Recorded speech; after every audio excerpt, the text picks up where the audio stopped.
Good morning. It is the 24th of July, and I'm picking the last of the Griba. And this particular variety is Genovese Nero, which I have mentioned before, I feel is exactly the same variety as Italian 258. Look at the size of these Breba. Look how big they are. They're huge. And let me tell you something. They're delicious. And I mean delicious, delicious, delicious, delicious. Now I'm going to pop this one in the refrigerator, and that one too. Let me put this down somehow here. Got a couple more that are not quite ripe. Back in here, I was just looking back there. Maybe ripe in a day or two. And then I wanted to show you the Italian 258 in a second too. But let me twist this off here. There we go. There. I'm going away for a couple of days here, so I figured I better pick them now. But they're ready. Don't get me. Ooh, wow, they're ready. Ready, ready, ready. Ready and beautiful. Gosh, that's a beautiful thing. I've picked several already. I featured them in another video a week ago or so, or more. Picked a few and explained how delicious they were. And what I do is I pop them in the refrigerator and leave them in there for about an hour. Then I'll take them out and wait for them to warm up a little bit. I like them at a certain temperature, around 50 degrees, 55 degrees. I know it sounds a bit eccentric, but it's not. I have a preference. It's just like some people like cold beer, some people like very cold beer. In Italy, they don't drink cold beer at all. Okay? It's just a matter of preference and what you're used to. But I like putting my figs in the refrigerator. I like them chilled. I don't like them, if it's 90 degrees out, I'm not going to eat a fig that's 90 degrees. Sometimes, but when I can't help it. But usually I'll pop them in the refrigerator and then let them cool. And believe me when I tell you, just try it. If you leave them in there overnight, they're even better the next day. I don't know why, they just are. Okay, so for what it's worth, there's that familiar caveat. For what it's worth, give it a try. I love my figs chilled. Now this is Italian 258. And I grew this little baby up from a cutting last year. And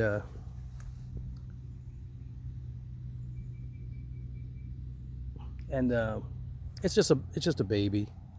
But it made a few Breba. And I featured one in a video not long ago that you can watch if you want to. But you can see these are very large Breba, even on this little baby. And let me go get another one and I'll show you. A little bit smaller because it's a smaller, but you can see they're essentially the same. Now I have another video, which let me see, kind of hard doing this. There we go. I have another video in my collection. Let me get this wheat thing out of here. There we go. Figs, let's see, what was it? Figs you might want to grow, I believe it was.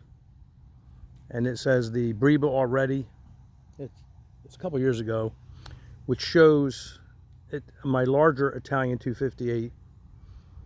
I have several growing side by side with my Genovese Nero. And you will see that they are the same. And I test them and taste them. But that's another subject altogether. I just wanted to talk a little bit about the Breba, the last of the Breba. And I wanted to speak to you about something else. These spotted lanternflies, and I've heard on the internet and from some people that experienced them that they don't feel they're much of a threat to figs. And I have to tell you that I thought that might be right. Darn things. But I don't think it's right anymore. I'm starting to notice that they're sucking juice or something from the bottom of the leaves and causing them, I see them curling in places. And I don't like what I see. And I see too that they're spreading some kind of a fungus here and there. And I don't like that because I generally like perfect figs. And so far most of mine are still very perfect and normal. But I've been brushing these bugs off. You can see that they're there, and I've been hesitant to use a spray because I don't like using pesticides, but I'm coming very close now to the realization of the necessity to do so, regardless of my personal feelings. Some kind, even if it's neem oil or something, I want to spray my figs. I've noticed, and this is an observation that I've made, I've noticed that they are much more likely to hang out on container figs for some reason. I don't understand why. Can't tell you that. But as if I went over to my in-ground trees, they don't hang out on them as much. But they seem to have a notable proclivity towards hanging out. So here's some of those leaves. They devour the bottom. They go to the bottom or something, and they suck out all the juice. See? You don't want these things on your trees. You don't want them. And I was willing to live in peace with them, and I am no longer willing to do that. And so I'm officially declaring war on the spotted lanternfly. It's the first year I've experienced it. Never experienced it before. It's an invasion. They came from across the Delaware River to Pennsylvania, and they finally broke through. They got over here. And as I said, most of my figs are not affected yet, and I'm going to make sure that they're not, because I have a huge crop of figs to look forward to, and I love my figs, and I'm not going to let them or anything else threaten my harvest. So I'm just putting it out there for what it's worth, my opinion. If you see these lanternflies, spotted lanternflies, anywhere near your fig trees, get rid of them. Do what you have to do, whatever you got to do, and get rid of them. I don't think they're going to be a permanent problem for me, because I'm going to apply a permanent solution very shortly. So with that, we'll move on to just another subject quickly. This is unrelated to figs, but there's my vasanagal. We Italians call it vasanagal. It's basil. And I put some seeds in it. Doing nicely. Everything's doing nicely.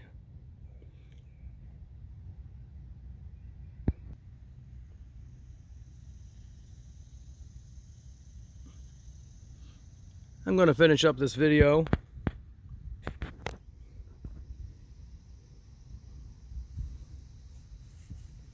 This is one of my fig gardens, and I wanted to just talk about this variety quickly. This variety is, what's distinguishing this variety, which is a Mount Etna type, a hardy Chicago type. What is distinguishing this variety this year that I'm noticing is that the Breba, and I ate a delicious one. I ate one of the, it was so good. It was really delicious. Hold on a second, let me see if I can tear this thing open. Oh gosh, that does look beautiful, doesn't it? But this, I have many hardy Chicago type, Mount Etna type, so-called varieties. I've spoken about this several times. Many of them I think are essentially the same that are being sold out there by any name, by any other name. They're just Mount Etna types. There are variations of note. I've talked about this. If you want to look at my videos. Here's a variation that I just wanted to point out. I felt it was worthwhile to point out. And that is that it has the latest Breba. It has the latest Breba of all of the Mount Etna types that I have in my collection. I have quite a bit, at least 11 varieties that I have, at least. And they're the best varieties that I think, because I've scoured, you know, I've really did my homework, and I've had them for a long time. Some I've had for well over a quarter century. Let me taste this.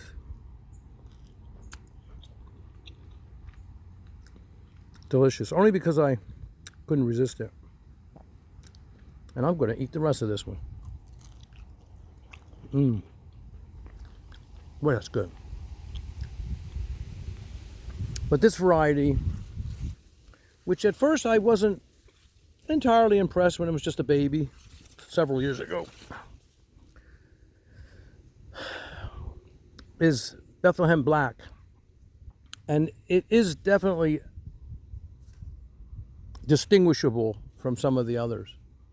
The feeling, the feel of the leaf, I've talked about that before. It's just a little different. It's more velvety, just a little more velvety. I can go into that, I'm not going to. But the late Breba, the taste of the Breba is superb. It's a prolific fig. As you can see, it's just loaded with fruit. This one I have growing. Many of mine I grow in with one stalk, one trunk. This one I have 4 going up. These darn things, I tell you, it's going to be an end to them pretty soon. And it's a lovely tree. Look at the shape of it. It's an upright tree, but I have it tied. And I've encouraged you out there to use ties on your trees to train them properly. Once they get well trained, they'll stay there. But I encourage them along, and I do that. Here's another example. I could go on and make this video, so I'm not going to, I promise. There's so many things I really want to share with you that I've picked up over the years. But see how I'm shaping that tree? You see that? This is a new plant. I had this in a pot earlier in the year. And let's see what it is. Oh, Azores Dark. That's what that one is. And it's a variation, too, of the Mount Etnas. And I would say it's a legitimate variation. There's no question in my mind. The leaves are the same. They feel just slightly different. But the main thing here I'm talking to you about is the way I have it tied. Because this is the way I want this tree to grow in the future. And I do that always with all my trees. I'm always tying them up, and I encourage you to do that. If you look in here, you can see the yellow string I use, just because that's all I had at the time. But I use different kinds of twine. This is one of my tigers. I've got 3 in the ground in different locations. I spoke about that previously. And this isn't going to be a talk about varieties. It's just a talk about certain concepts. I wanted to bring up about the Breba. I wanted to bring up the subject about the spotted lanternflies. And they do eat at the base of the leaf. So here, look, the leaf, just see that? Here's something's been eating away. That's not them. but I haven't observed it. But there's one of those darn things. It's going to be an end to this. But they do, another thing they do, I want to show you. You see this fig? It's soft. This is a main crop fig. Look, these things are harmful. That's what I want to tell you. Okay, I'm sounding the alarm. Don't believe or don't buy into this thing that they don't harm figs. They cause problems. Get rid of them. I try to stay in peace, in harmony with nature. It's my way. If they don't bother me, I don't bother them. But as I said, this is war. And I'm declaring it officially. And you will see the results of it. I'm going to protect my figs, and I'm encouraging you to do so. It's the main purpose of this video. Thank you for viewing. It's a lovely, lovely day. July the 25th. Wonderful. And you see many of my fruits are just completely unaffected so far. And I'm happy about that. But some of them, where they've gotten to them, see that? See how soft that is? I've never had that problem before, never. And that's them. Okay, if I dig a little more deeply, I'll find that see, look, that they're the culprit. They're the common denominator. Oh, watch, look, look. Look at that. See? And they're fast. I can't. Get rid of them. Declare war on them. My advice. Don't allow them to be in your garden. Kill them before it's too late. You don't want them to populate. You don't want them to become a real infestation. From China, from Asia, another invader. There's been so many. It's time to act. So with that, thank you for visiting my fig garden. Thanks for watching.